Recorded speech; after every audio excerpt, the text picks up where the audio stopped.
Hiya, Ross from Car Claims UK here, and we have a second-hand car that was purchased for my friend's daughter, and it's a lovely little car. It's just been valeted.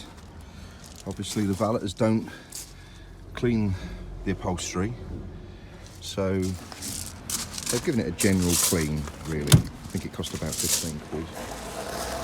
We're going to clean the seats on this car, so let's come back to this in a bit and see how it looks.